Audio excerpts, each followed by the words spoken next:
¿Qué tal? ¿Cómo están? Soy la doctora Ana Rosa Escobedo, médico internista y médico endocrinólogo. El día de hoy vamos a hablar brevemente sobre el concepto de inercia terapéutica. Ustedes conocen perfectamente el concepto de inercia. Inercia es seguir haciendo, seguir moviéndonos, pero sin ningún tipo de cambios. Continuar en el mismo tenor durante mucho tiempo. Y en el tratamiento de diabetes eso también se lleva a cabo. A continuación voy a presentarles algunos estudios que justamente hablan de cómo es nuestro papel activo en el tratamiento de diabetes y quizá tal vez cómo debería de ser sería una crítica constructiva para todos nosotros. Veamos este primer estudio del doctor Pantalón, en donde vemos justamente sectorizados por hemoglobina glucosiladas, quizá debajo de 7.9, entre 8 y 8.9 y arriba de 9%. Y vemos justamente cómo estos pacientes, a pesar de que requieren tratamiento diferente al que ya reciben, en este caso hipoglucemiantes orales, porque obviamente no se encuentran en metas, vemos que esto no sucede así y que finalmente pueden suceder dos cosas: que los pacientes efectivamente permanezcan en esta hemoglobina glucosilada durante mucho tiempo con los hipoglucemiantes orales, y que al final del camino esto se traduzca a que existen pocos pacientes que se encuentran en metas de control. Y esto va haciendo cada vez más, pues digamos, claro cuando la hemoglobina glucosilada se acerca al 9%. Es decir, cuando el paciente está sumamente descontrolado es cuando nos damos cuenta que quizá nuestra terapéutica no sea la más adecuada y que necesitamos movernos. Pero ¿qué pasa cuando las hemoglobinas glucosiladas están más bien cercanas a la meta de control? Aquí vemos que existe una gran proporción de pacientes, un 71.6%, que requiere intensificación y sin embargo no lo hacemos. Entonces esto es algo que sin duda debemos de tomar en cuenta, porque las metas de control hoy en día, de una forma muy general, sí nos sugieren que individualicemos, pero de forma general, como lo repito, es debajo del 7%. Y como se fijan en el estudio, pues básicamente tenemos glucosiladas arriba, 9%, para tener que hacer el cambio, ¿no? Y cuando esto, pues no debería de ser así. Veamos este estudio en donde podemos observar también cómo el tiempo que el paciente puede continuar en un control glucémico deficiente antes de que el médico decida agregar un hipoglucemiante oral o bien agregar de forma determinante insulina, puede ser por un periodo incluso mayor a 7 años.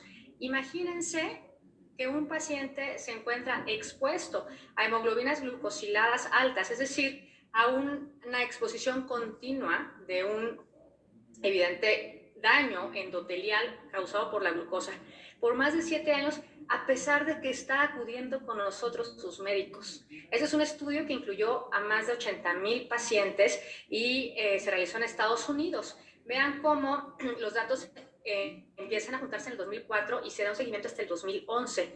Y justamente vemos que el promedio de tiempo para poder intensificar al paciente justamente estriba alrededor de más de 7 años, y esto independientemente de que el paciente se encuentra con exposición de hemoglobinas glucosiladas más altas. Lo que vemos ahora en esta diapositiva es justamente lo que esperamos de descenso de hemoglobina glucosilada en pacientes que van a hipoglucemiantes orales. Vean cómo en la tabla es muy claramente visto. En la izquierda estamos teniendo la terapia de segunda línea, a excepción de la insulina y los análogos del GLP-1, toda es terapia oral.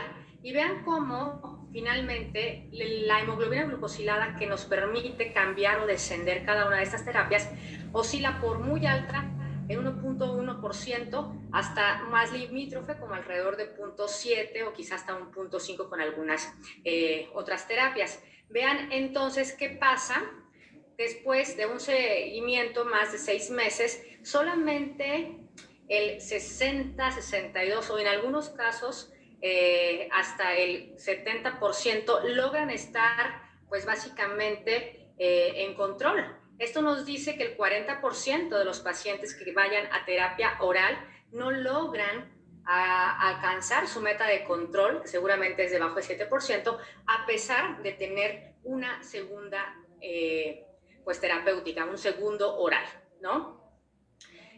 Bueno, ahora vamos a mostrarles pues digamos, resumen, en donde vemos cómo la eficacia que nosotros podemos prever o pronosticar de acuerdo al fármaco oral utilizado cuando el paciente es por primera vez candidato al tratamiento, puede ser un descenso bueno, incluso de hasta 2 puntos porcentuales. Y esto lo vemos en nuestros pacientes que van a la consulta, quizá muy descontrolados, pero no han sido tratados, que son vírgenes al tratamiento. Y ahí sí vemos un impacto importante, quizá glucosiladas que van de un 8% y que logran bajar incluso un 6.8% con el primer tratamiento oral agregado. Pero ¿qué pasa cuando el paciente continúa la evolución en diabetes y obviamente no alcanza las metas de control? Pues me veo en la necesidad de agregar un primer hipoglucemiante oral. Pero aquí el descenso de hemoglobina glucosilada ya no es tan espectacular como al inicio. Vean cómo la primera adición, el pronóstico de descenso de hemoglobina glucosilada es de 0.6 o hasta 1% de la misma. Y con la tercera edición esto se vuelve un poco más limítrofe porque puede ser hasta de medio punto porcentual de hemoglobina glucosilada. Esto nos habla de que la diabetes es una enfermedad progresiva, es decir, al inicio del tratamiento el paciente está medianamente conservando los mecanismos de control, pero al final, cuando la diabetes va incrementándose en años y los mecanismos fisiopatogénicos son cada vez más robustos y más establecidos, pues evidentemente el descenso que se logre de hemoglobina glucosilada será menor si se trata de hipoglucemiantes orales, cuyo objetivo principal sea la secreción de insulina, ¿no? Es importante ver cómo de repente entonces nosotros nos vamos con un oral, segundo, tercer oral, y como que de repente queremos evitar esta escalaje a justamente insulinas o análogos del GLP-1, cuando en realidad la misma enfermedad con su historia evolutiva nos va mostrando el camino, ¿no? La siguiente diapositiva nos muestra, este es un estudio que ya conocemos de mucho tiempo atrás, es un estudio del 2012, cómo justamente vemos que la meta de pacientes en cuanto a proporción de control de hemoglobina glucosilada bajo de 7%, se va diluyendo a medida que continuamos con hipoglucemiantes orales.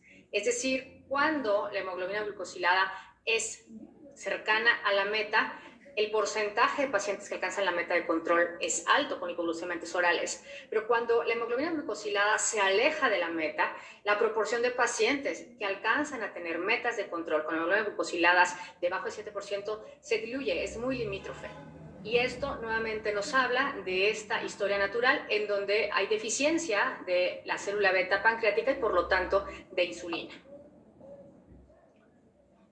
Hipervasalización es un concepto que conocemos hoy en día muy claramente porque cuando nosotros los médicos o cuando el paciente presenta claras determinantes para iniciar tratamiento con insulina, nosotros en general podemos guiarnos por lo que nos aconsejan los diferentes organismos que rigen justamente el tratamiento en diabetes. Y una de las recomendaciones es que uno de los medicamentos a iniciar después de una terapia triple oral puede ser la insulina basal.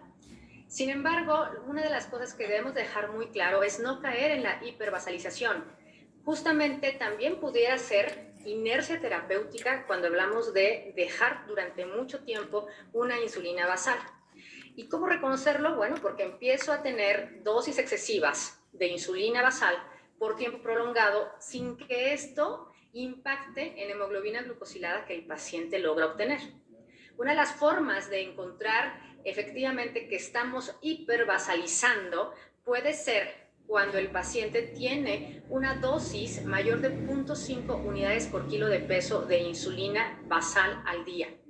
Y esto aunado a efectivamente una hemoglobina glucosilada de metas a pesar de que la glucosa de ayuno esté normal. Y aquí con cuidado, porque si el paciente es de los que todavía hace la monitorización de su glucosa con base a solo el ayuno, puede encontrar que las glucosas son normales a pesar de que tiene hemoglobinas glucosiladas altas, porque efectivamente no se checa el postprandio. Y aquí es muy importante establecer que el monitoreo de los pacientes debe de incluir mediciones justamente postprandiales y antes de algunos de los alimentos del día. Vamos a ver algunos ejemplos. ¿Qué es lo que pasa efectivamente cuando estamos aumentando la cantidad de basal?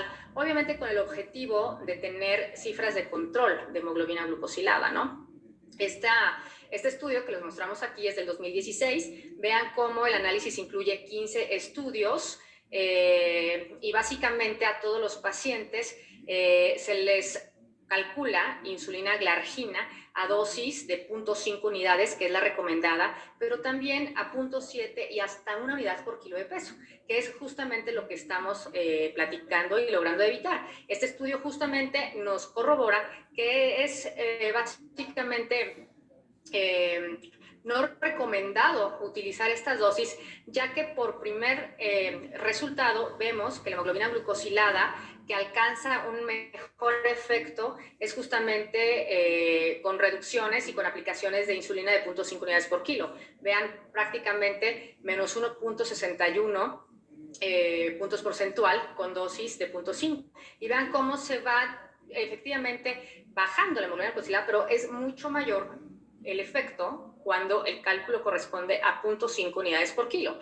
Entonces esto corrobora justamente por qué insistimos en que el cálculo de insulina sea por 0.5. En el mismo estudio justamente también podemos observar lo que sucede en el paciente cuando las dosis van a 0.7 o a 1 unidad por kilo de peso. Vean efectivamente cómo la tasa de eventos hipoglucémicos se dispara de forma importante cuando se encuentra la dosificación por arriba del corte de 0.5. Y esto es algo muy importante que vemos en la práctica clínica. Tenemos a pacientes que tal vez pesan 60 kilos y que están recibiendo alrededor de 65, 60 unidades de glargina. Característicamente tienen hipoglucemias principalmente nocturnas y es algo que sin duda debemos de evitar, puesto que se incrementa de forma importante las complicaciones al no poder atender la hipoglucemia durante la noche, al no saberla distinguir o ni siquiera conocer cuáles son los métodos para poder salir de la hipoglucemia, ¿no? Ahora, la hipervasalización también se relaciona con ganancia de peso y en este estudio nuevamente vemos cómo la ganancia de peso con dosis de 0.7 a una unidad por kilo de peso se incrementa importantemente y es estadísticamente significativa que con la dosis de 0.5 unidades por kilo, ¿no? Para concluir esta parte de la charla, solamente hablaré sobre las barreras que definitivamente tenemos aún para poder llevar al paciente a intensificación con insulina. Creo que una de las formas más importantes de evitar una barrera es hablándola con el paciente. Hay que ver que a nosotros nos preocupa que el paciente tenga hipoglucemia y a él más. Por lo tanto, hay que llevarlo a entender, a capacitarlo, a educar cómo debe resolver una crisis de hipoglucemia en casa. Otra de las barreras es que reconocen que la insulina gana de peso y es algo que los pacientes tampoco quieren tener y por supuesto que nosotros tampoco porque dificulta el control. Otra de las barreras es que generalmente pues visualizamos la intensificación como un esquema de tratamiento más complejo que el que ya venía llevando el paciente quizá con 3 o 2 orales. Sin duda alguna, cuando hablamos de terapia inyectable, el paciente piensa varias veces las cosas para ver si acepta nuestro tratamiento y al final, si el paciente no está completamente convencido, pues también tendremos poca adherencia del paciente al tratamiento y esto pues lo único que va a conducir es que el paciente tenga resultados poco favorables. Ahora es importante también para todos los médicos que trabajamos la práctica pública y para la práctica privada que sin duda alguna cuando vamos a intensificar al paciente llevamos más tiempo en la consulta porque tenemos que explicar más consideraciones y tenemos que ser un poco más objetivos en las condiciones de alimentación, en la forma de que se va a aplicar la insulina o la forma en que va a llevar sus, obviamente, glucometrías, ¿no? Pero bueno, para las barreras de intensificación lo que se recomienda es, sin duda alguna, formar equipos multidisciplinarios en donde estas condiciones que tenemos como barreras sean resueltas de una forma más adecuada. Muchas gracias.